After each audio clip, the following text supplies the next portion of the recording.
Hi, everyone. My name is James Daniels, 57, male, and I am at a crossroads with my daughter Rosie, 23, female.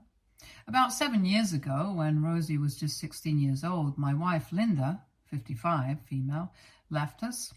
She didn't say anything, just randomly left. I met Linda in college. I was 22 and she was 20. It was one of those typical love stories where we locked eyes at a party and just clicked. She had this incredible laugh that could light up the room and a way of making everyone feel important. We dated for 3 years and I proposed to her on a wintry night in a park. It was snowing lightly and she said yes with tears in her eyes. We were so happy then. I really thought we'd be together forever. We got married in a small ceremony with just our close family and friends. Linda looked stunning in her white dress, and I was the happiest man alive. For the first few years, everything was great. We had our ups and downs like any couple, but nothing we couldn't handle. We even bought a little house in a quiet neighborhood and turned it into our cozy home. Then Rosie came along and everything changed. She was the most beautiful baby I had ever seen, with her mother's eyes and my smile. Being a father was the best thing that ever happened to me. I remember staying up late at night holding Rosie and dreaming about our future together. Linda was a wonderful mother at first. She doted on Rosie and seemed genuinely happy, but as the years went by, things started to change. Linda became distant. She wasn't the vibrant, happy woman I married. She seemed unhappy, but whenever I tried to talk to her about it, she'd brush me off or get defensive. I didn't know what was wrong, and she wouldn't tell me. We started arguing more and more. I'd come back home from work, and she'd be in a bad mood, snapping at me for no reason. I tried to be understanding and supportive, but nothing I did seemed to help. I remember one day, about a year before she left, she told me she needed some space. She said she felt trapped and needed time to figure things out. I was devastated, but agreed to give her some space. She moved into the guest room and our communication became even more strained. We were like two strangers living under the same roof. Despite the tension, I tried to keep things normal for Rosie's sake. She was a teenager and going through her own struggles. I didn't want her to see the cracks in our marriage. Linda still cared for Rosie, but it was clear she was struggling with her own issues. I thought maybe she was going through a midlife crisis or something, but I never imagined she'd actually leave us. One day, I came home from work and found a note on the kitchen table. It was from Linda, saying she needed to leave and find herself. She didn't give any specifics or say where she was going. She just said she couldn't do it anymore and hoped I'd understand. I was in shock. I couldn't believe she would just walk out on us like that. I felt like my whole world had come crashing down. Rosie was heartbroken. She kept asking me why her mom left, and I didn't know what to say. How do you explain something like that to a teenager? I told her that her mom loved her very much but needed to sort out some things in her life. It was a tough time for both of us.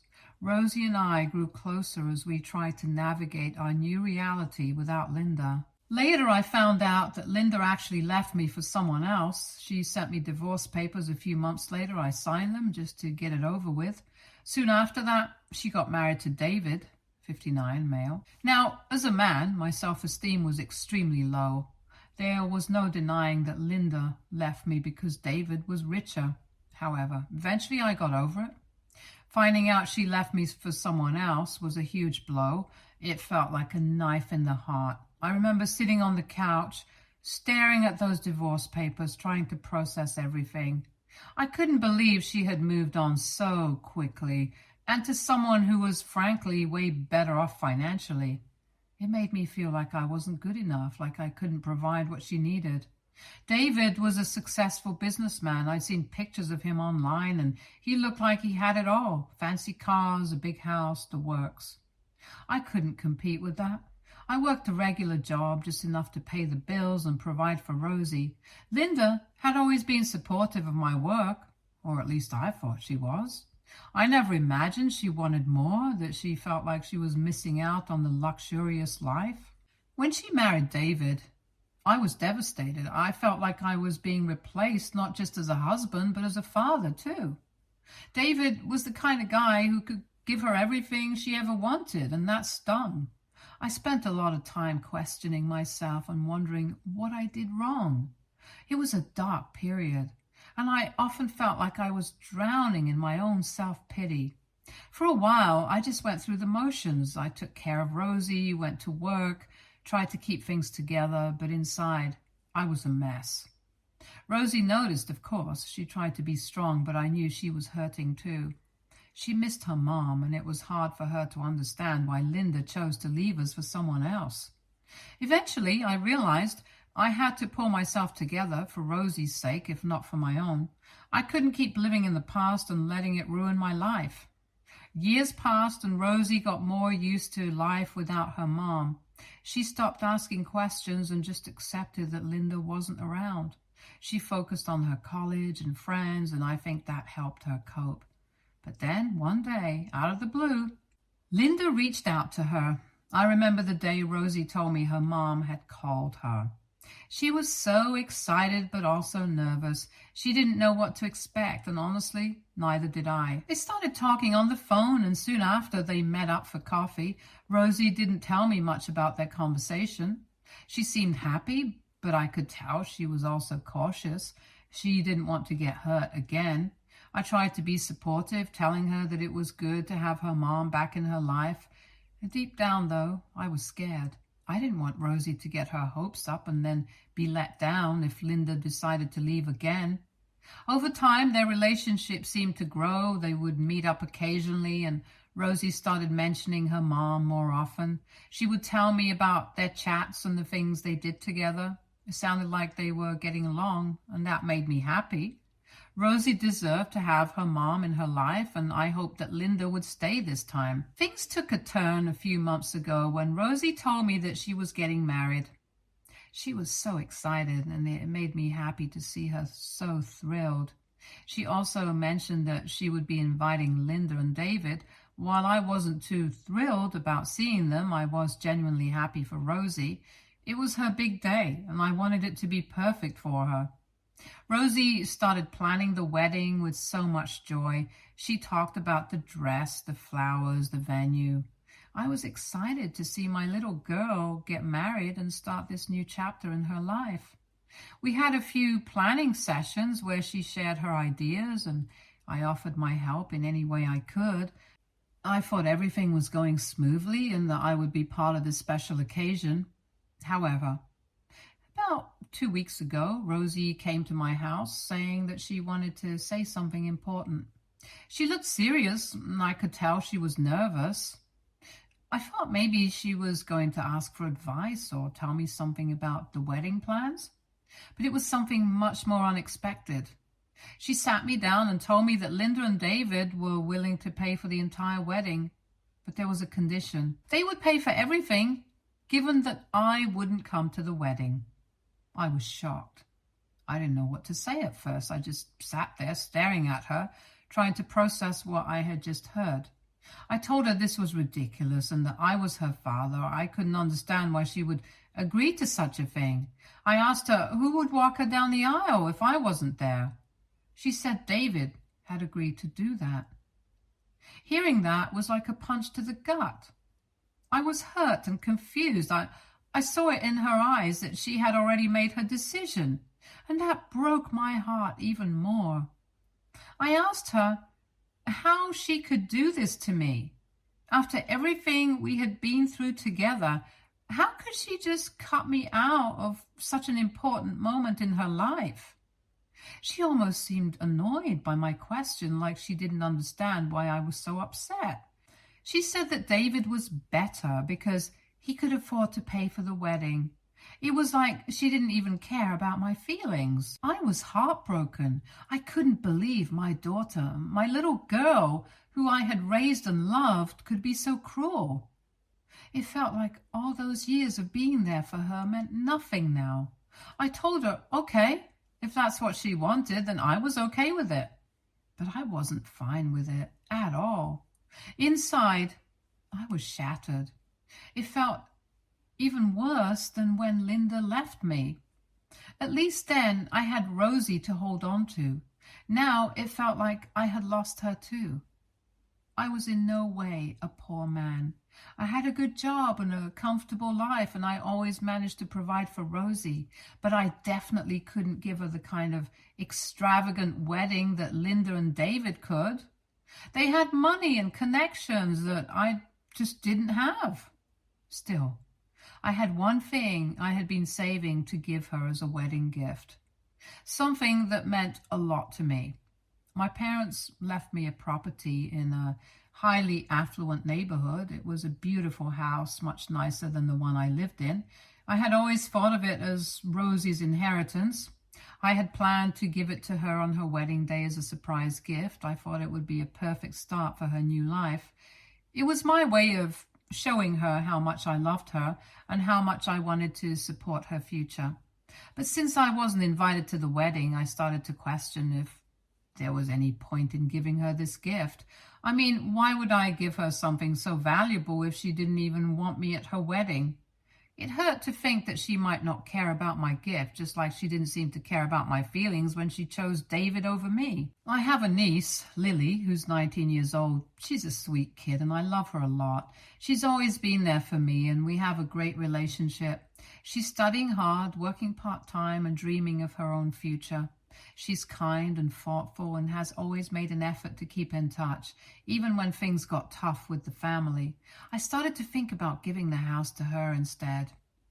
Lily's family wasn't well off and she had struggled a lot. I knew that a house like that would change her life. She could live there or sell it and use the money to fund her education or start a business. The more I thought about it, the more it made sense. There was someone who loved and appreciated me and who could really benefit from this gift. So I made the decision. I decided I was going to give the house to Lily. It wasn't an easy choice because deep down, I still wanted to give it to Rosie, but I felt like it was the right thing to do. I didn't want to give something so precious to someone who didn't seem to value me or my presence in her life. When I told Lily about the house, her eyes lit up with joy. She couldn't believe it. She hugged me and thanked me over and over again. It felt good to see her so happy, to know that I was making a real difference in her life. It was a moment of joy in what had been a very difficult time for me. However, when Rosie heard about this, she wasn't having it. She called me, probably to try to talk me out of giving the house to Lily. I saw her name pop up on my phone and my heart sank a little, but I didn't pick up. I wasn't ready for another confrontation or for more hurtful words. The next day, she came to my house. I could see her through the window, standing on the porch with a look of determination mixed with frustration. I knew this wasn't going to be a pleasant visit, but I opened the door anyway. She came in, looking around like she was seeing the place for the first time in a long while. It felt tense, and I could tell she was gearing up to say something big. Rosie sat down on the couch and started to talk. She said she heard about the house and how I was planning to give it to Lily. Her voice was calm at first, but there was a hint of something more beneath the surface. She said she was surprised and that she thought the house was meant for her. It felt like she was trying to guilt-trip me, to make me feel bad for giving something valuable to someone else. She started to cry, or at least it seemed like crying at first. Tears welled up in her eyes, and she looked at me with this sad, almost pitiful expression. She said she couldn't believe that I would do something like this to her, that after everything, she deserved the house. She talked about how much it would mean to her and how it would be a way to start her new life with her husband. It felt like she was trying to manipulate me, using those tears to get what she wanted. But the more she talked, the more it felt off. Her tears seemed forced, like she was putting on a show. She kept looking at me, waiting for a reaction, expecting me to crumble and give in to her demands. She said things like, "Dad, how could you choose Lily over your own daughter?" And, "Don't you love me?" It was painful to hear, but I could see through it. It was clear she was trying to use my emotions against me. Rosie talked about the wedding, how beautiful it was going to be, and how much it would mean to have a house like that to start her new life. She said David and Linda were only trying to help her have the best start possible, and that I was being selfish by not supporting her dreams. She made it sound like I was the bad guy, like I was the one causing all the problems. It was hard to listen to because deep down, I just wanted to make her happy. She kept crying and saying she couldn't understand why I would do this to her. She tried to make me feel guilty for not being at her wedding and for not being the one to walk her down the aisle. She said she missed me and wanted things to be like they used to be, but it didn't feel genuine. It felt like she was saying whatever she thought would make me change my mind about the house.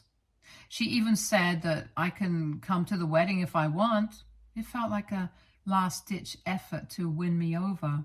She framed it like she was doing me a favor by letting me attend. But I told her that I didn't want to do this anymore. I was done being manipulated and treated like an option instead of a priority. It wasn't just about the wedding or the house. It was about how I had been pushed aside and how my feelings had been disregarded. However, some of my relatives are now telling me that I took things too far. What do you guys think? Update 1. Hello, everyone. Thank you for your kind words. Your support really means a lot to me. I do have some updates and things have taken quite an unexpected turn. After my last post, Rosie kept calling me and texting me, trying to reach out. She left voicemails too, but I ignored them. I wasn't ready to talk to her, especially after everything that had happened. I needed time to heal and to figure out my own feelings. I thought that maybe with time we could have a real conversation, but I didn't want to rush into it. However, things have changed drastically since then. Rosie is not getting married anymore. As it turns out, she actually cheated on her fiancé and he left her. I was shocked when I found out. I never expected something like this to happen. Apparently her fiancé caught her in the act. He came home earlier than expected one day and found Rosie with another man in their own apartment. I can't even imagine how devastating that must have been for him. He confronted them right then and there. The details are messy, but from what I gathered, he walked into the living room and saw them together on the couch, in a very compromising position. It must have been a nightmare for him. I heard that he was so furious and heartbroken that he didn't even give them a chance to explain. He immediately kicked her out, telling her to take her things and never come back. I found out about this through a mutual friend who still keeps in touch with Rosie's circle. She called me one evening and told me the whole story. She said she thought I should know, given everything that had happened with the wedding and the house. I was stunned. I didn't know what to think or how to feel. On one hand, I felt bad for Rosie because I knew this must be incredibly painful for her. On the other hand, I was also angry and disappointed. She had made such poor choices and hurt so many people, including herself. Hearing about what happened brought up a lot of mixed emotions for me. I felt a deep sadness because despite everything, Rosie is still my daughter and I don't want to see her hurt. It also made me think about how things might have been different if she had made different choices, if she had treated people with more respect and kindness. I ended up sending her a message, telling her that I was sorry to hear about what happened and that I hoped she was okay. I didn't bring up the house or the wedding. I just focused on letting her know that I cared about her well-being. It was a difficult message to send because it brought up a lot of unresolved feelings, but I felt like it was the right thing to do. Overall, it's been a challenging time, but I'm trying to stay positive. Since then, Rosie has been living with Linda and David. It must have been a difficult time for them too, financially, especially since most of the wedding arrangements were already in place. I can't deny that part of me feels like Rosie got what she deserved. Cheating on her fiancé was a betrayal of trust and commitment, and now she's facing the consequences. It's a tough lesson to learn, but sometimes we have to face the fallout of our actions in order to grow and change. Update 2. Hey everyone, it's been a while, but there have been some major developments in my life recently. I wanted to share what's been going on. About a month ago, Rosie and Linda got into a huge fight. From what Rosie told me on the phone, it was about a lot of things that had been building up between them. Rosie said Linda was upset about how Rosie had treated her fiancé and how it reflected on their family. Linda felt embarrassed and disappointed in Rosie's choices. And it all came to a head in a heated argument. Rosie called me in tears, asking if she could come stay with me for a while. She said things had gotten really bad between her and Linda, and she needed a place to stay until they could sort things out. I have to admit, part of me wanted to help her. She sounded so desperate and lost, and it hurt to hear her like that. But at the same time, I knew I couldn't just welcome her back into my life after everything that had happened. The pain and betrayal was still fresh, and I needed time to heal. I told Rosie that I couldn't let her stay with me. It was one of the hardest conversations I've ever had to have, but I knew it was the right decision for my own well-being. Rosie was upset and pleaded with me to reconsider. She said she didn't have anywhere else to go and that she needed my help. It tore me apart to hear her so desperate, but I had to stay strong. I explained to her that while I cared about her and wanted the best for her, I couldn't be the one to support her right now. I needed to focus on my own healing and move forward with my life. After that conversation, I felt a mix of emotions. I felt guilty for not being able to help Rosie when she needed it most. I worried about her safety and well-being, knowing she was in a tough spot. But I also felt a sense of relief and empowerment. I had stood my ground and prioritized my own needs, even though it was incredibly difficult. Since then, Rosie has been staying with a friend for a week. She's been reaching out to other family members and friends, trying to find a more permanent place to stay. It's been a tough situation for everyone involved, and I hope she's able to find the support and stability she needs. As for me, I've been focusing on self-care and rebuilding my life. I've been spending time with friends, pursuing hobbies that bring me joy, and reflecting on what I want for my future.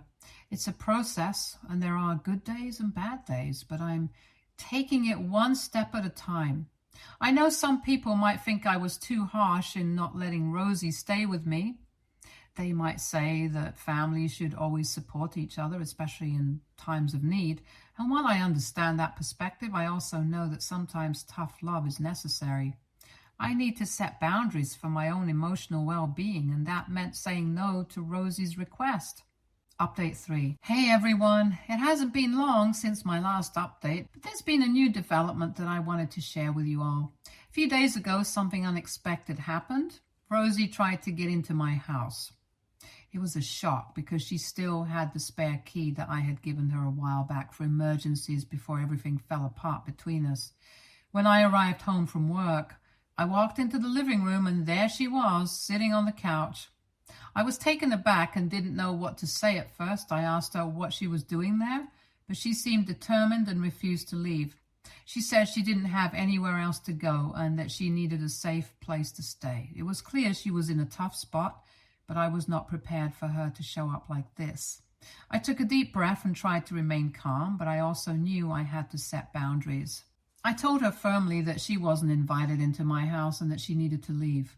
I reminded her that I had already said no to her staying with me before, and that hadn't changed. Rosie started to argue, saying that she had nowhere else to go and that she needed my help. She pleaded with me to let her stay just for a little while until she figured things out. It was hard to see her like that, desperate and vulnerable, but I knew I couldn't let her manipulate me into letting her stay. As the conversation went on, she became more insistent and emotional. She tried to guilt trip me, saying that I was abandoning her when she needed me the most. It was painful to hear, but I had to stay strong. I told her that if she didn't leave voluntarily, I would have to call the police. After Rosie realized I was serious about not letting her stay, she gathered her things and left my house. I could see the disappointment and hurt in her eyes as she packed up. It was a tough moment for both of us, but I knew I had to stick to my decision. About a minute after she left, I heard the doorbell ring again. I was hesitant to answer, but I saw it was Rosie through the peephole. She asked if she could at least come in to get some stuff from her room. I didn't want to prolong the situation, so I agreed. albeit reluctantly. I waited downstairs while she went up to her room. It felt surreal knowing she was in my house, even if just for a few minutes. Part of me wanted to talk to her and try to understand what was going through her mind, but I knew it wasn't the right time. About 5 minutes later, Rosie came back downstairs with a small bag of her belongings, and she left. I know some people might think I should have let Rosie stay, or that I was too harsh in how I handled the situation. It's a difficult thing to navigate, especially when it involves family and emotions are running high, but I also know that I have to prioritize my own mental health and healing. Update 4. Hey everyone, I appreciate all the support and understanding you've shown me throughout this journey. I wanted to give you all a final update on where things stand now. Recently, some of my relatives came across this Reddit thread and showed it to Rosie. She was upset that I had shared our family issues with strangers on the internet. She confronted me about it, expressing her anger and disappointment. She felt like I had betrayed her trust by airing our private matters in a public forum. I tried to explain to Rosie that I made the decision to share my story as a way to process my emotions and seek support from others who might have gone through similar experiences. I told her that I didn't feel like I owed anyone an explanation for sharing my own feelings and perspective. As for Rosie, I have some positive news to share. She has managed to find an apartment, a small studio about 25 minutes away from my house. It's not far, but it's a step towards independence and stability for her. I'm glad she's taking this step and finding a place of her own where she can start to rebuild her life. On a positive note, I took my niece Lily to my parents' house to show her the new place. She was absolutely thrilled and excited about it, which made me really happy. Lily is currently in college, and I made her a promise that if she finds a job nearby after graduation, she can move into the house right away. I haven't officially transferred the house to Lily yet because there are some logistics to figure out. I want to make sure everything is set up properly and she won't have to worry about taxes or any other legalities associated with the property. It's important to me that she starts her new chapter in the house without any unnecessary stress. I also want to take a moment to express my gratitude to each and every one of you who has supported me through this challenging time. Your words of encouragement, advice, and understanding have meant the world to me. It's been comforting to know that I'm not alone in navigating these difficult emotions and decisions. So thank you. Stay tuned for more stories from our girl relationships.